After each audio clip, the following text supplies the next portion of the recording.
Welcome in this new episode of Drive On. Presented by Alexandra Claudin. 16 cars.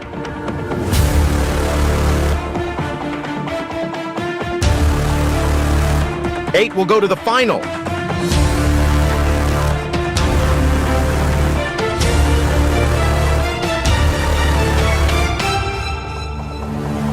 Welcome to Drive On. Bienvenue dans cet nouvel épisode de Drive On.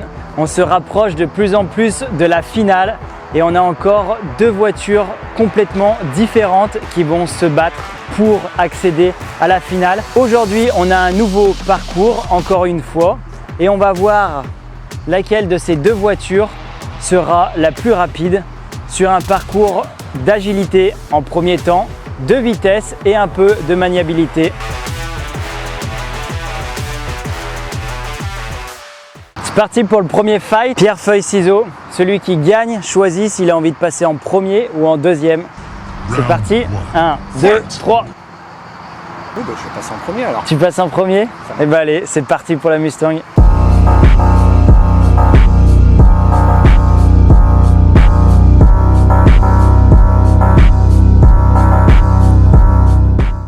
Salut. Salut. Présente-toi et présente ta jolie voiture. Merci. Eh bien, moi, je suis Victorien. Je viens de Dracé, au-dessus de Belleville. Et puis, moi, les voitures, ça fait depuis que je suis tout petit. Ouais. Donc, Ferrari avant tout. Bon, ce sera pour une prochaine étape, on verra. En attendant, voilà, j'ai cette Mustang, une Bullitt, donc, qui est de 2008. Elle a déjà quelques petits plus par rapport à une Mustang normale. Elle a un peu plus de chevaux, un châssis un peu plus préparé.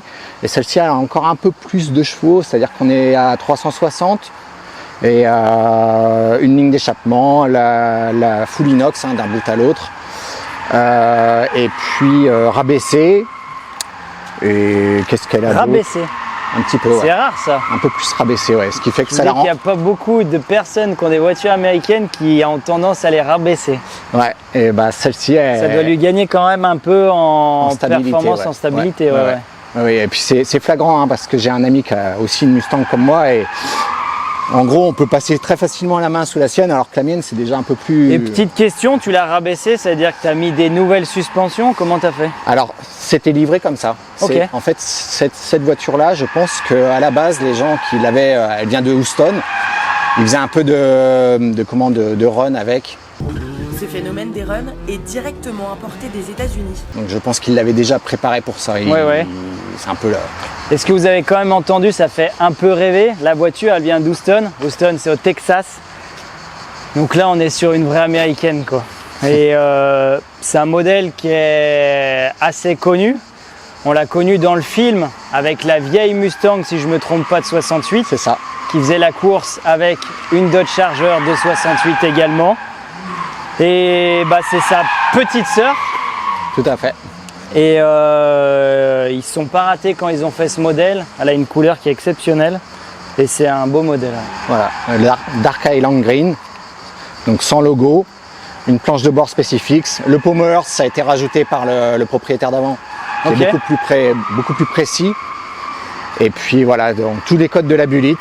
Et puis avec un design un peu différent des Mustangs classiques. Ouais, c'est un peu plus épuré. Depuis quand tu as le permis? Depuis 93. 93. Ouais. Et c'était quoi ta toute première voiture? Une R5 Alpine Turbo. Wow, première voiture? Ouais. Alors, en ce temps-là, on n'avait pas de restrictions. On était jeunes permis, mais on avait le 90, pas le A. Donc ouais, ça date là. C'est beau, c'est beau. Après, j'ai eu une série de Renault 21 parce que j'aimais bien ces voitures-là. Bon, c'était moins sportif, mais l'idéal, ça aurait été d'avoir un 2 litres turbo. Bon, ça s'est pas fait. Mais après, je suis repassé sur un GT turbo. C'est pas trop tard? Ouais, c'est pas trop tard, ouais. C'est jamais trop tard. Des idées, il y en a, de toute façon. Et c'est une passion qui t'est venue, la passion de la voiture, elle te vient d'où? J'étais en balade avec mes parents à Saint-Valery, en Caux, donc en Normandie. Et dans un magasin, ils vendaient des petites miniatures de Ferrari et j'ai craqué sur la P4.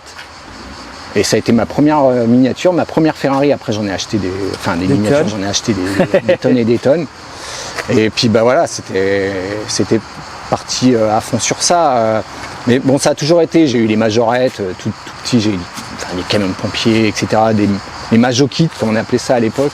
Et là maintenant, un jouet pour les grands. Voilà, un jouet pour les grands. Bon, j'espère bien. Celle-ci, je la garderai, c'est sûr, parce qu'elle est tellement kiffante, cette bagnole. C'est à chaque fois que vous mettez le contact, à chaque fois que vous faites un peu le fou avec. C'est des voitures qui procurent énormément de plaisir par rapport au budget. On va dire que les américaines, c'est dans les voitures par rapport rapport qualité-prix qui sont quasiment imbattables. On a quand même une voiture qui a de la gueule, on a de la puissance.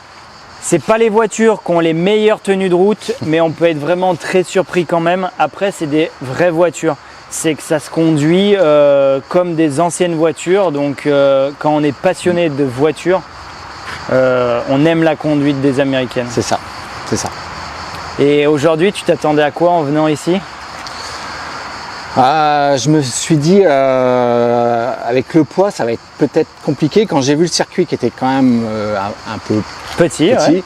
Je me suis dit ça va être vraiment compliqué. Puis au final, à part un endroit où vraiment j'aurais pas le choix de faire une marche arrière pour passer, mais le reste ça passe. Après, je suis pas un pilote expert, hein, mais on a hâte de voir le joli bruit de ce monstre. Parti pour la course. Je rappelle quelques règles. Il ne faut pas que tu touches de plot ou de baril parce que tu perdras une seconde quand tu vas toucher quelque chose. Et je pense que ta voiture, elle n'a pas envie que tu touches quelque chose. Et l'étoile, si tu la touches dans les 2 derniers passages, tu gagnes 3 secondes sur ton temps.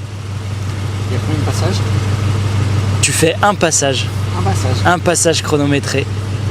Et tu dois revenir là en marche arrière. Allez. C'est parti, bonne chance.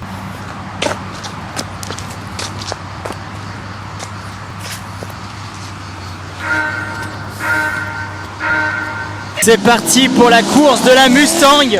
Voir une Mustang au départ, c'est incroyable. Ça fait un bruit, ça ronronne. Là, c'est le premier petit passage bien technique. Donc là, on est sur un parcours où on attaque directement par du technique avant une bonne ligne droite d'accélération. Regardez ce muscle car, comment il s'appuie dans les courbes en accélération. On sent directement le couple de la voiture qui est extraordinaire. Alors là, on va être sur un parcours qui est très très lent et très maniable quand même. Donc d'agilité et attention. Une Mustang est très grosse, une américaine est très grosse, mais il se démerde très très bien et il est rapide, il passe à ras les trottoirs et il connaît sa voiture. C'est impressionnant, en tout cas c'est super beau à voir. Petit slalom, donc une Mustang n'est pas faite pour faire du slalom.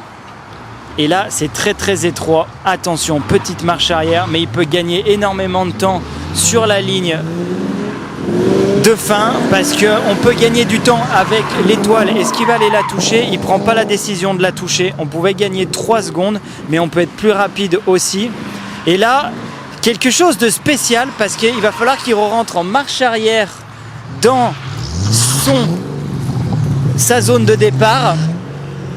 Mais je suis très surpris parce qu'il est très agile avec sa voiture. On dirait pas, mais c'est énorme comme voiture. Le gabarit est énorme et il a des changements de vitesse qui sont très très bons. Bravo. Life is this. I like this. Salut. Salut, Présente-toi et présente ta voiture. je m'appelle Alex, j'ai 30 ans et je suis venu avec la STI que tu as là. C'est ma deuxième. C'est une voiture qui est d'origine, qui est préparée. Esthétiquement d'origine, après il y a une petite carte au-dessus, Ouais.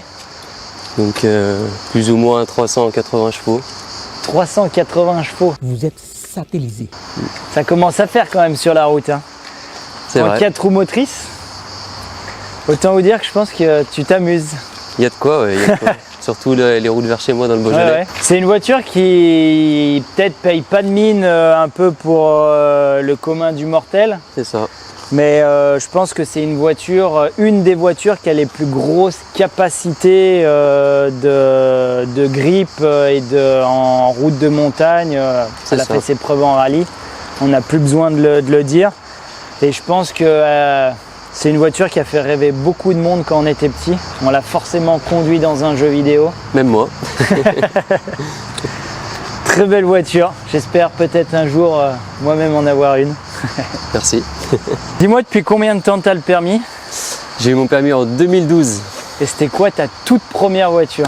La toute première, c'était une Clio 1 à litre 9D. Et après, j'ai eu tout un tas d'autres voitures. Mais... Ouais. Et cette passion de l'automobile, la voiture, des belles voitures, elle t'est venue comment? Depuis tout petit. Après, vraiment, les voitures, c'était plus une fois que j'ai eu mon permis. Ouais. Vraiment où je me suis mis à fond dedans. J'ai eu des objectifs et puis voilà. J'ai acheté ma première Subaru en 2015 pardon. Et j'y suis toujours depuis 2015. Et tu t'attendais à quoi en venant ici? Bah, à m'amuser. Je suis venu juste pour m'amuser et voilà. Ben, on a hâte de voir les capacités de cette voiture sur le petit circuit. On verra parce qu'en 4 roues. Bon bah c'est parti pour la course. Je rappelle, il ne faut pas que tu touches de plot ou de baril parce que tu auras des pénalités. Et si tu touches l'étoile, tu gagnes 3 secondes sur ton temps. Et il faut que tu reviennes ici à ton lieu de départ. Ok. Bonne chance. Merci.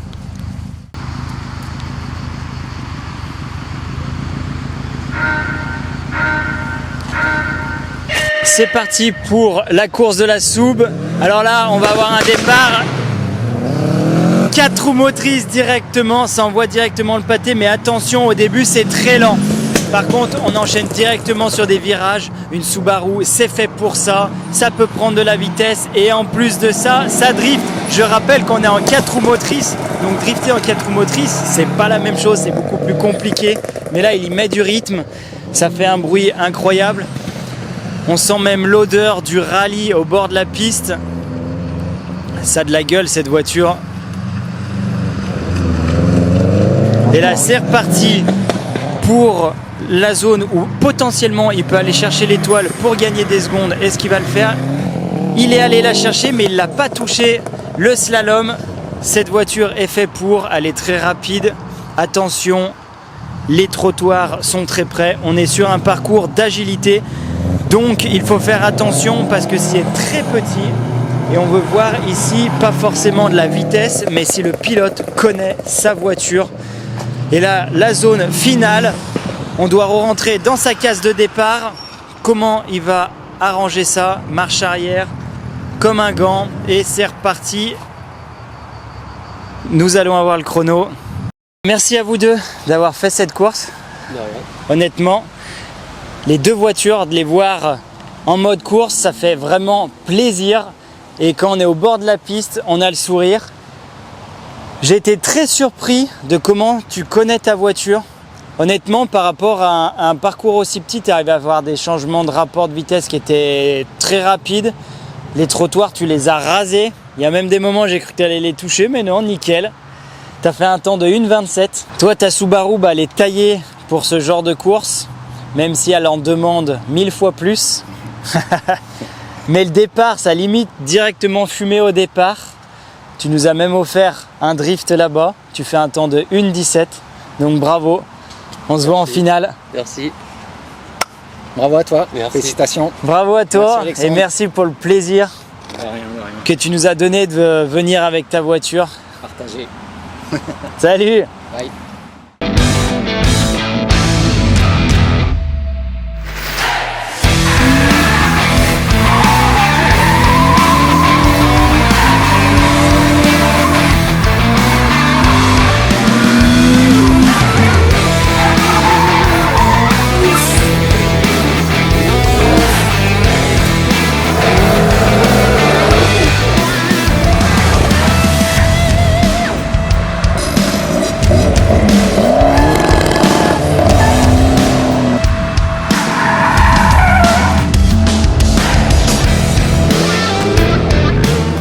La voiture la moins fiable. Renault. La meilleure marque de voiture pour toi, c'est Ferrari.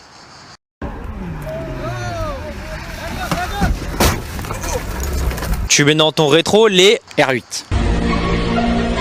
Ta voiture de rêve accessible. Ferrari 458, Italia. Ta voiture de rêve inaccessible. Pagani. Quelle voiture te colle au cul pour rien? Des Golf. Tes mauvaises habitudes au volant. Oh, j'en ai plein. Pas de clignotant.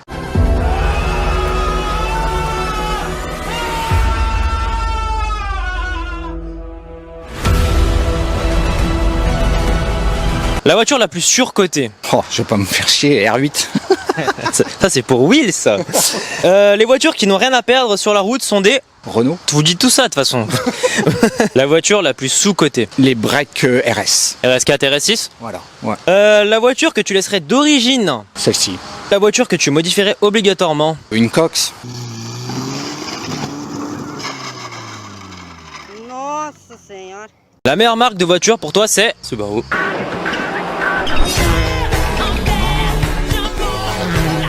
Tu mets dans ton rétro les... Les Golf R. Ta voiture de rêve accessible. GTR. R35. Bien sûr. Ta voiture de rêve inaccessible. GTR 34.